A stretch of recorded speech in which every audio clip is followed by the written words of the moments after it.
தமிழ் நண்பர்களுக்கு வணக்கம். இன்றைக்கி இந்த வீடியோவில் கோபி மஞ்சூரியன் எப்படி செய்கிறது அப்படின்னு பார்க்கலாம்.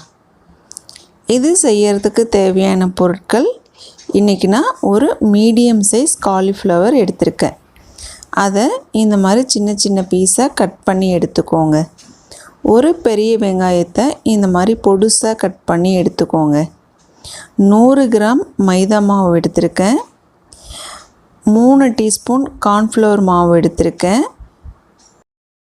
உப்பு தேவைக்கேற்ப எடுத்துக்கோங்க. Soya sauce 2 teaspoon, green chilli sauce 2 teaspoon, red chilli sauce 2 spoon, கடலை எண்ணெய் பொரிக்கிறதுக்கு 1/4 லிட்டர் வரைக்கும் எடுத்துக்கோங்க. அரிசி மாவு 2 டீஸ்பூன், மிளகாய்த்தூள் 1 டீஸ்பூன், கருவேப்பிலையும் கொத்தமல்லியும் கொஞ்சமாக எடுத்துக்கலாம். இப்போ இந்த கட் பண்ணி வச்ச காலிஃப்ளவரை நாம் உப்பு மஞ்சள் தூள் போட்டு வேக வச்சு எடுத்துக்கலாம். இந்த அளவுக்கு வேக வச்சு எடுத்துக்கோங்க. இப்போ இந்த தண்ணியை ஃபில்ட்ரு பண்ணி எடுத்துட்டேன். இதில் நாம் எடுத்து வச்சுருக்க மைதா மாவை சேர்த்துக்கலாம். கூடவே கார்ன்ஃப்ளவர் மாவையும் சேர்த்துக்கலாம். கொஞ்சமாக 2 டீஸ்பூன் அரிசி மாவும் போட்டுக்கலாம்.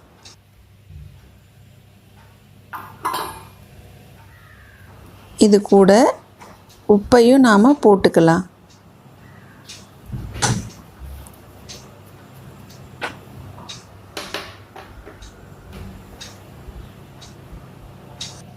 படுமிளகாய்த்தூள் 1 டீஸ்பூன். இதை நல்லா பிசைஞ்சிக்கலாம். கொஞ்சம் கொஞ்சமாக தண்ணி விட்டு பிசைஞ்சிக்கோங்க. ரொம்ப தண்ணி விடாமல் கொஞ்சமாக தண்ணி விட்டு பிசைஞ்சிக்கலாம். இந்த பதம் வர வரைக்கும் பிசைஞ்சிக்கோங்க. இப்போ இதை நாம் பகோடா மாதிரி எண்ணெயில் பொரித்து இந்த மாதிரி எடுத்துக்கோங்க.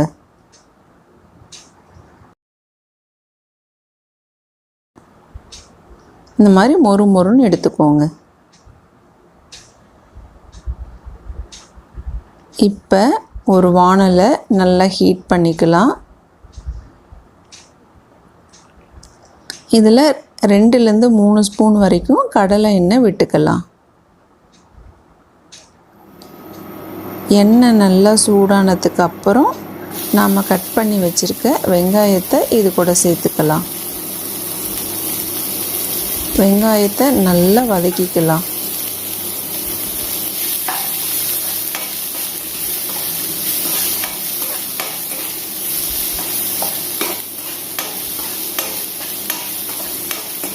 வெங்காயம் நல்லா சுருண்டு வர அளவுக்கு நல்லா வதக்கி எடுத்துக்கலாம்.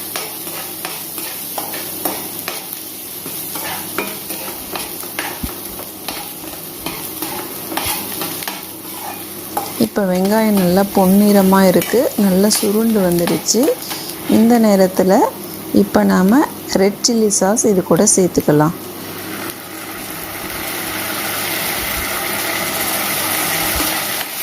காரத்துக்கு தகுந்த மாதிரி இதோட அளவை நீங்கள் கொஞ்சமாக கூட்டிக்கலாம். இப்போ க்ரீன் சில்லி சாஸையும் இது கூட சேர்த்துக்கலாம்.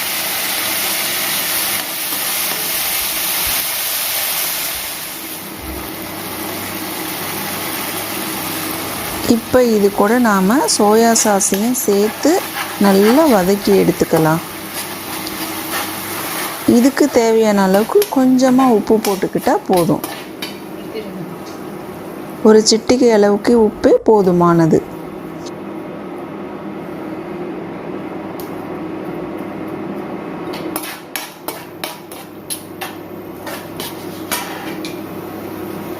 இது கொஞ்சம் இந்த மாதிரி திக்காக வந்ததுக்கப்புறம் நாம் செஞ்சு வச்சுருக்க பகோடாவை இதுக்குள்ளே போட்டுடலாம்.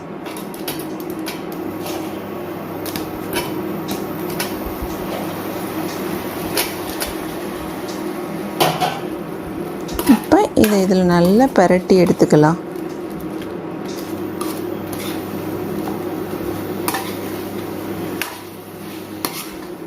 இதை நல்லா பிரட்டிக்கலாம்.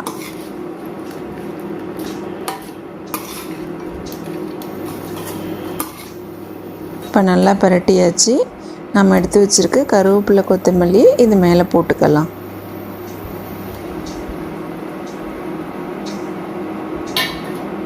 அவ்வளோதான், சுவையான கோபி மஞ்சூரியன் ரெடி. நீங்களும் செஞ்சு பாருங்கள். எல்லாருமே விரும்பி சாப்பிடக்கூடிய ஒன்று தான். இப்போ இதை நாம் வேறு ஒரு பாத்திரத்துக்கு மாற்றிடலாம்.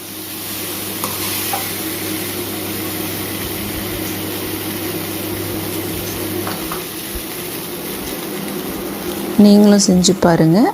வேறு ஒரு ரெசிபியோட அடுத்த வீடியோவில் நான் உங்களை சந்திக்கிறேன். நன்றி.